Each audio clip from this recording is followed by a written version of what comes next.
In this video, we're going to take notes on lesson 1.5. This should actually go pretty quick because it's all about solving ratio problems.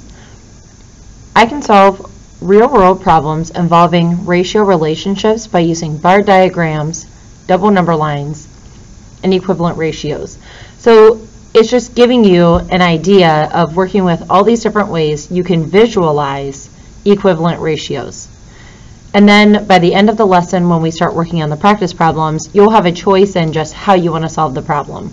I may solve it one way and you'll solve it another, but at the end of the day, we should get the same answer. Let's take a couple of notes on this page. This is workbook page 37. Learning to use bar diagrams. Suppose 3 out of 5 randomly selected students at a certain school play sports. Let's highlight 3 out of 5. There are 525 students at the school.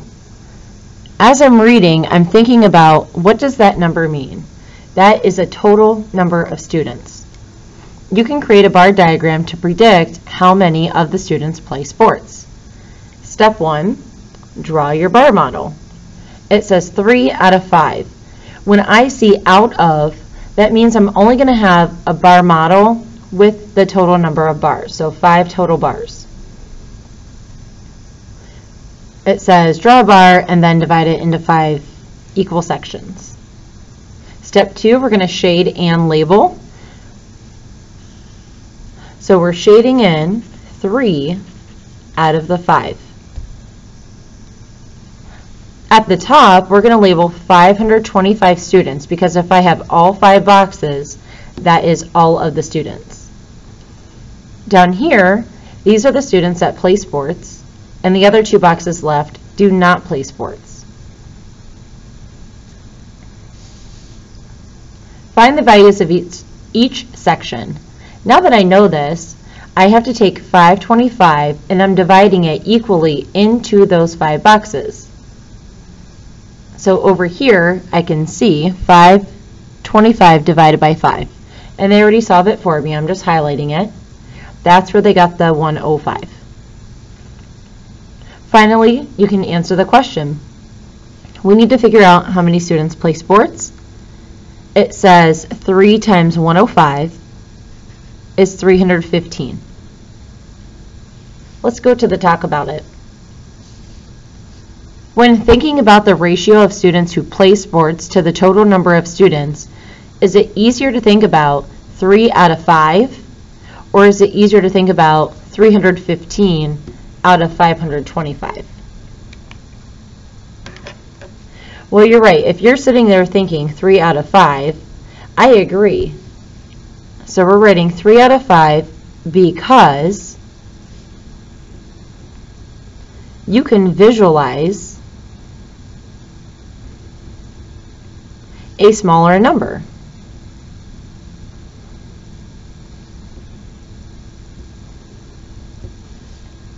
It would be harder to think about 315 and 525, but I can quickly picture 3 out of 5. All right, flip the page. We might skip around in here just a little bit. We are going to do the first problem. Oh, I need to scoot it down. Using bar diagrams to solve. So now they leave some blanks. We're going to read and fill it in, and it's still guided off to the side. 2 out of 3 randomly selected students in Mrs. Mason's class at Heritage Middle School prefer cats. Let's highlight important information. 2 out of 3, and they prefer cats. They prefer that out of any other pet. So they're just saying the others are some other kind of pet. If there are 750 students, so I'm already thinking about that is a total number. How many students can be expected to prefer cats? Step 1, draw a bar diagram. They've already done this for you. You would just, why don't we trace it? We would draw a rectangle and then put 2 bars inside, and that creates 3 boxes. Step 2, we need to label and figure out where our numbers go. 750 is a total, so I need to put 750 in this top box. If I add up all three boxes, that is 750.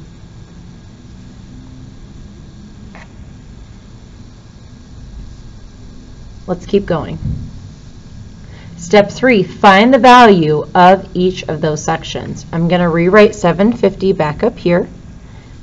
Remember, the first thing we do is we're taking 750 and putting it into 3 equal boxes. We want the number to be the same exact amount, so that's division. I'm going to highlight over here because it gives me the answer. 750 divided by 3 is 250. I put 250 inside the boxes.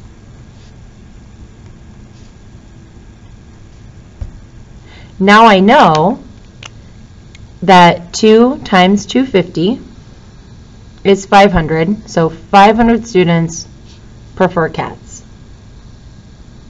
We're going to check our understanding down below using a similar method. We're just not going to draw it 3 separate ways. We're going to draw one box and be done. A survey of randomly selected students found that out of every 10 students, 3 said they get their news from their cell phone. We need to highlight out of every 10, 3 of them get their news from a cell phone. If there are 750 students, how many can be expected to get their news from their phone? This is a 3 to 10 ratio.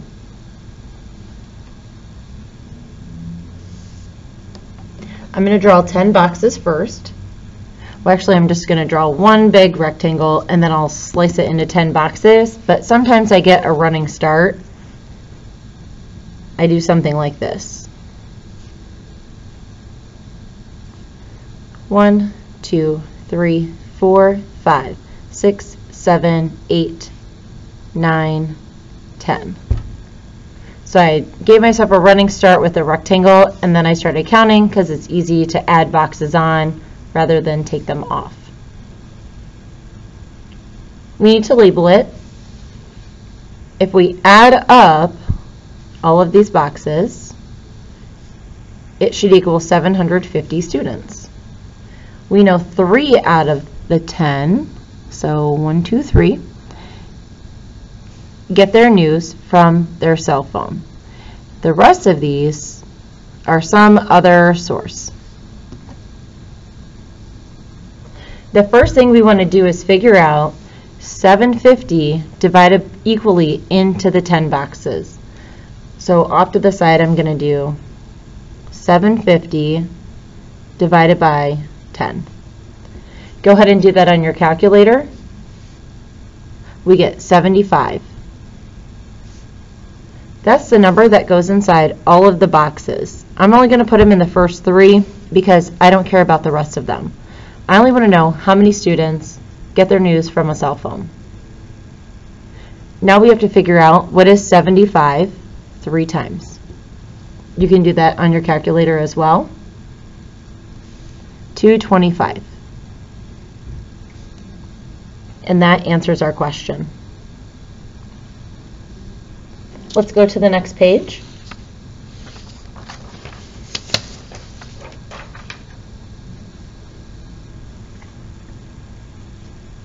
We're going to start all the way at the bottom on page 39. If you need another bar diagram problem, then you could do the one at the top, and it gives you the answers along the side. We're just going to do the checks together. A survey of randomly selected people found that the ratio of people who prefer oatmeal raisin cookies, let's highlight that, to those who prefer chocolate chip is 3 to 5. Remember, a ratio is a comparison of 2 or more things, and I need to figure out what 2 things or more are being compared. 27 people said that they prefer oatmeal raisin cookies. So 27 oatmeal. How many like chocolate? Draw a bar diagram. notice this one says 3, 2, 5. That bar diagram might look just a tad different. Let's draw a rectangle. There's 3 boxes. And then we draw 5 boxes.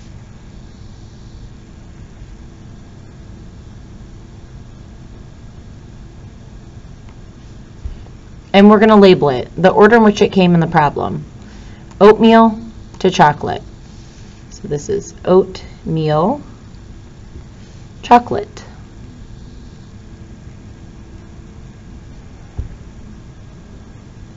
We need to use the fact that they gave us 27 like oatmeal to help us solve this problem. Oatmeal's right here, so if I add up all 3 of these boxes, it should equal 27. So what's going on in our head, I'm going to draw a little thinking bubble, is 27 divided by 3. You guessed it, it's 9. So I put 9 in all of my boxes.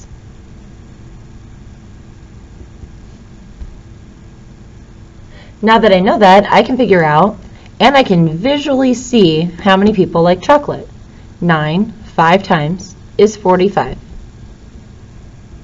45 people want chocolate chip.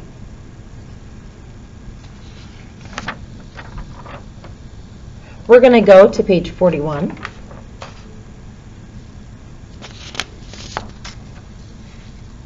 We're not going to do a whole lot on this page. We're going to do this talk about it over here. I think it's important to discuss when we should use different kinds of visuals. Compare and contrast using a double number line and equivalent ratios. Which method might be more advantageous to use if the numbers are big? Well, let's give the reason double number lines are good. Double number lines are good visuals, and they show patterns. But if I have large numbers and I need to solve a problem quicker, then I'm going to use equivalent ratios. We'll put otherwise equivalent ratios are quicker.